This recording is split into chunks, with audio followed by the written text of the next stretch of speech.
నమస్తే, welcome to hash you. నేను మీ Rajesh.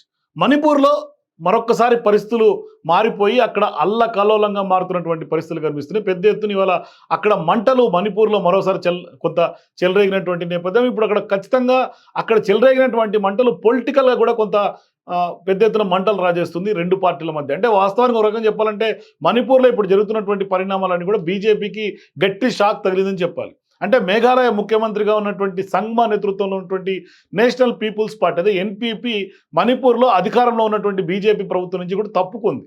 So ఇప్పుడు ఆ తప్పుకోవడానికి గల కారణాలు ఏంటి, ఎందుకు ఇవాళ బీజేపీతో వాళ్ళు కటీఫ్ చెప్పారనేది ప్రధాన చర్చ జాతీయ స్థాయిలో నెలకొంది. అంటే మణిపూర్లో నెలకొన్నటువంటి పరిస్థితులను చక్కదిద్దడంలో, హింసాత్మక ఘటనలకు కూడా అడ్డుకట్ట వేయడంలో బీరేన్ సింగ్ ప్రభుత్వం పూర్తిగా విఫలం చెందిందని, అందుకే మణిపూర్ ప్రభుత్వానికి ఇచ్చినటువంటి మద్దతును ఉపసంహరించుకున్నట్లుగా కూడా నేషనల్ పీపుల్స్ పార్టీ బీజేపీ అధ్యక్షుడు జేపీ నడ్డాకు రాసినటువంటి లేఖలో స్పష్టంగా చెప్తున్నారు. అయితే మణిపూర్లో అధికారంలో ఉన్నటువంటి బీజేపీ ప్రభుత్వం నుంచి కూడా ఎన్పీపీ వైదొలగడం వల్ల సింగ్ సర్కార్కు ఇప్పటికిప్పుడు వచ్చినటువంటి నష్టం ఏమీ లేదు.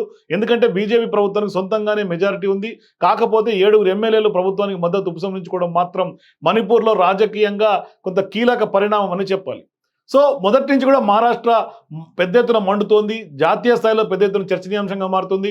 ఓవైపు ఇండియా కూటమి నేతలు కాంగ్రెస్ పార్టీ కూడా పదే పదే బీజేపీ పైన, నరేంద్ర మోదీ పైన కూడా మణిపూర్ బేస్గానే టార్గెట్ చేస్తున్నారు. కానీ వాస్తవానికి ఇవాళ ఆ రాష్ట్ర ప్రజలకు కూడా కంటి మీద కునుకు లేకుండా చేస్తున్నాయి అక్కడ పరిస్థితులు. మరోవైపు జరిజం జిల్లాలో కూడా 2 ఏళ్ల పిల్లాడి తల లేని మొండెం, ఆ పిల్లాడి నానమ్మ మృతదేహం సమీపంలో నదిలో కొట్టుకొచ్చాయి. అదే కుటుంబానికి చెందినటువంటి 8 ఏళ్ల బాలుడు, ఒక మహిళకు కూడా అదృశ్యమైనటువంటి పరిస్థితి.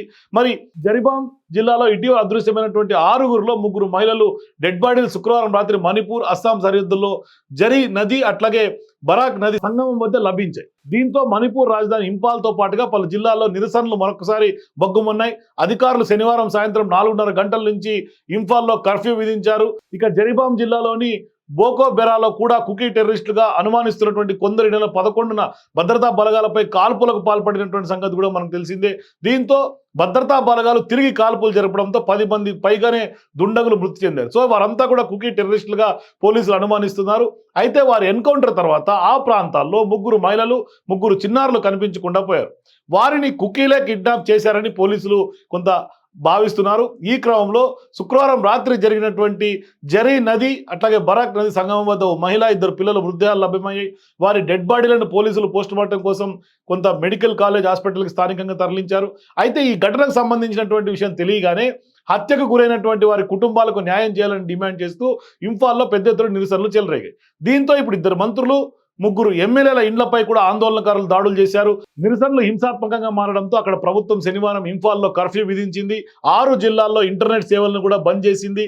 అలాగే రాష్ట్రంలో శాంతి భద్రతలను పునరుద్ధరించాలని హోంశాఖకు సంబంధించినటువంటి మంత్రిత్వ శాఖ భద్రతా బలగాలను ఆదేశించింది. ఇక కేంద్ర హోంమంత్రిగా ఉన్నటువంటి అమిత్ షా కూడా మణిపూర్ పరిస్థితులపై ఉన్నతాధికారులతో కీలక సమావేశం నిర్వహించారు.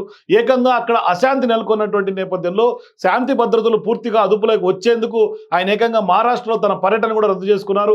ఎన్నికల ర్యాలీలన్నింటినీ కూడా ఇమ్మీడియట్గా రద్దు చేసుకొని అమిత్ షా మణిపూర్ హింసాత్మక ఘటనలపై సమీక్షలు కూడా నిర్వహిస్తూ కొంత దాని మీద ఫోకస్ చేసినటువంటి పరిస్థితి. ఎంత ఫోకస్ చేసినా అక్కడ అల్లర్లు చల్లారడం లేదు. రాహుల్ గాంధీ పదే పదే మణిపూర్లో అల్లర్ల పైన అక్కడ బీజేపీనే హింసాత్మక ఘటనలు రేగొడుతోందంటూ కూడా కాంగ్రెస్ పార్టీ ఎప్పటి నుంచో ఆరోపణ చేస్తోంది.